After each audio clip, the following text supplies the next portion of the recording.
Men o'zim oddiy bir ayolman. Hayotimni bolalarim uchun bagishlagan, oilasi yo'lida har qanday mashaqqatga dosh berishga tayyor ayollardanman. Savol berishyapti, uy holat sharoitida yoki o'sha ketganimizda uzoqda, kimdir Koreyada, kimdir Rossiyada, kimdir qishloqda borishimizga hech qanaqamiz doktor ozgina bizga maslahat bering deb. Shuning uchun bugun men bir ikkita o'sha holatni katta qilish, operatsiyasiz kattaroq qildirish to'g'risida to'xtab o'tmoqchiman.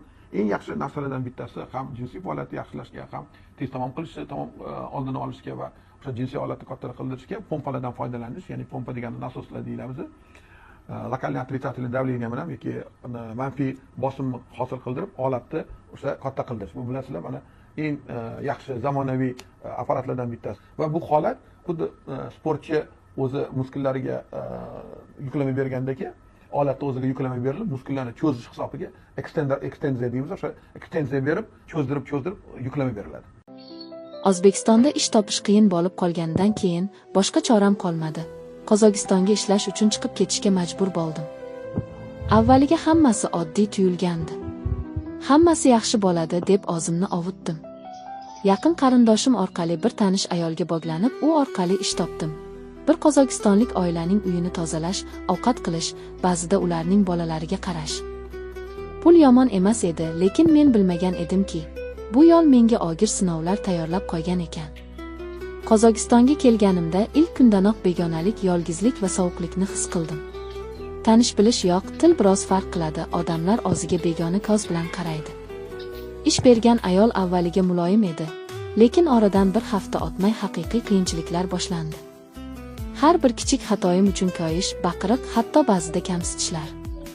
Sen o'zbeksan-ku, nima bilarding degan so'zlari yuragimni tilkapora qilardi. Uyda tozalikdan tortib ovqat tayyorlash, kir yuvish, hatto hovlini supurishga qadar hamma ishni yolg'iz qilardim. Dam olish degan narsa yo'q. Ertalab soat 6 da uyga onaman, kechqurun esa ko'pincha soat 11 dagina yotaman.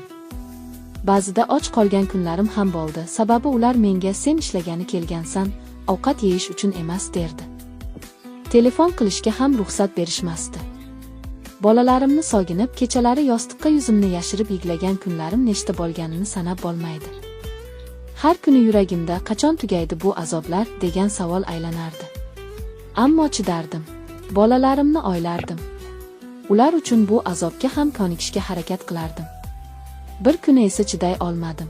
Isitmam ko'tarilib, hushimni yo'qotdim. Ular esa meni shunchaki ko'chaga chiqarib qo'yishdi. Kasal odam kerak emas deb. Shu payt bir boshqa o'zbek ayoli yordamga keldi. Menga dori olib berdi, vaqtincha uyiga joylashtirdi.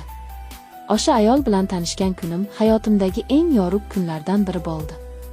U ham menga o'xshab kelgan ekan, ishlash. Men yangi joyga ko'chib o'tgach, hayotim biroz o'zgarishni boshladi. Ish og'ir edi, erta tongda turib, katta binolarni supurib, pol yuvib, axlat chiqarib yurardim. Ammo hech bo'lmaganda o'z vatanimdan chiqqan odamlar bilan bir joyda ishlardim.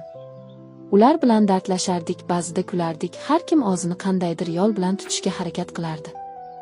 Yana yashagim kelgan edi. Yangi joydagi brigadir ayol Tursunoy opa juda mehribon edi. U meni singlistdek ko'rardi. Hozircha chidagin, keyin yaxshi ish topamiz, tilni o'rgan, hujjatlaringni togirlaymiz derdi. Tili og'ir edi, ammo yuragi yumshoq. Unga ko'nglim ochildi. Ba'zan bir stakan choy ustida bolalarimni sog'inib, unga hikoyalarimni gapirib berardim. U esa jim eshitardi, gohida ko'zlariga yosh ham qalqib chiqardi. Men shunda tushundim, ayollar yuragida og'riq bir-birini tez topadi. Oradan 2 oy o'tdi. Bir kuni ishxonada bir qozog'istonlik ayol kelib meni kuzatdi. Keyin so'radi. "Isming kim?" "Dilnoza" dedim. "Ovqat pishira olasanmi?" "Albatta." Shu bilan u meni o'ziga taklif qildi. Restoranlar tarmog'ida kichik oshxonasiga ishchi kerak ekan. Dastlab xavotirlandim, yana o'sha eski og'riqlar qaytadimi deb. Lekin baribir bordim va hayotim yana o'zgara boshladi. Restoranda ish boshlaganimda avvaliga faqat sabzavot tozalashni topshirdi. Lekin men o'z ishimni vijdonan qildim. Har bir piyozni, har bir kartoshkani mehr bilan tozaladim. 2 haftadan keyin oshpazlikka o'rgatishdi. Yana 2 oy o'tgach esa menga alohida bir kichik bo'lim berildi. Salat tayyorlash uchun javobgar bo'ldim. Ish og'ir edi, ammo yuragimda gurur bor edi, endi meni hurmat qilishardi. Orada men o'zbek tilidagi darslar orqali qozoq tilini o'rgandim. Telefonimda tarjimon dastur o'rnatib, har kuni 10 ta yangi so'z yodlar edim. Bu harakatlarim samara berdi. Ishxonadagilar meni qadrlay boshlashdi. Hatto ba'zan mijozlar oldida qozoq tilida gapirib, salomlashib, ularni kutib olardim. Kunlardan bir kun restoranga bir o'zbek yigit kirib keldi. U menga "Opa, sizni Farg'onadanman deb eshitdim, to'g'rimi?" deb so'radi. Hayron qoldim. Bilsa, u ham o'zbek, u ham Farg'onadan va u ham bu yerda ishlayotganlardan biri ekan. Ismi Shohruh. Judayam odobli, muloyim yigit edi.